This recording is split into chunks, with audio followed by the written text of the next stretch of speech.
Hello there, I'm Richard and this is TimeSpy, the new demo and benchmarking tool from Futuremark. Now what's interesting about this brand new addition to 3DMark is that it's built from the ground up for testing in DX12. And yes, it supports asynchronous compute. And that's going to be important as it's seemingly providing big gains for AMD in a range of DX12 titles. Not to mention Doom on Vulkan. TimeSpy should only be considered as one test, one application of DX12 and async compute. So it can't be considered as the final word on the topic, but regardless, it throws up some interesting metrics. But first up, let's discuss the viability of TimeSpy as a DX12 benchmark. AMD fans aren't too happy about this test, pointing out games where DX12 favours their hardware far more than Nvidia's. Now, for its part, Futuremark has explained its cooperation with all hardware vendors to ensure an impartial test, and explained its approach to async compute in a statement you'll find linked in the video description below, and that also clearly shows how async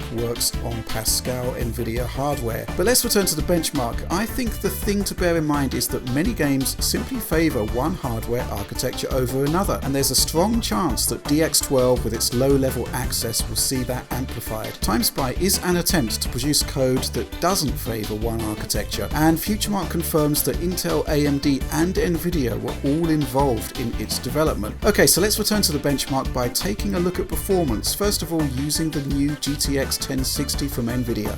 Here, we're running the TimeSpy graphics tests with async compute enabled and disabled, and resolution is set to 1080p, and what's clear is that Nvidia's new Pascal architecture does indeed support the feature. Now, there isn't a huge increase in doing so, it's around 5 to 6% of additional performance here, 39.1 FPS versus 37.0 across both graphics tests as measured with FCAP. So basically not a game changer here, but proof positive that async can make a difference with Pascal. So let's bring in AMD's Radeon Rx 480. This is the 8GB version here, which gains a couple of frames over its 4GB sibling owing to higher memory bandwidth. TimeSpy suggests that the GTX 1060 is the more capable DX12 card here overall, and that's about 6.5% faster overall. But what's interesting to see is that the GTX 1060 with async compute off is basically on par with the RX 480 with async on. However, what is clear to see is that RX 480 gains more by having the async feature active. We peg it at around 12% here. So what about Nvidia's older architecture, Maxwell? Here we're testing the GTX 980, the closest equivalent we have to the 1060. And yes, you'll note no uplift whatsoever with async compute enabled. Futuremark says that all async commands are simply ignored at the driver level.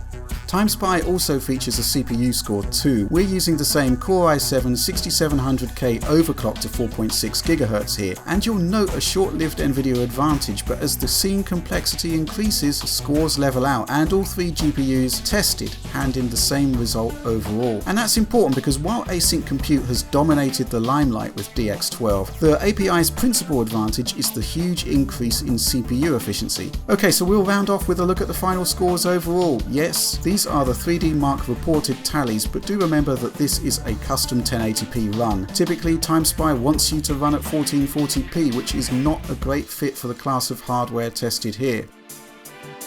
Okay then, so that's Futuremark's TimeSpy. It's a part of the 3DMark suite and you can get it from Steam now. I hope you found this video enlightening. Do like and subscribe for more Digital Foundry, and I'll see you next time.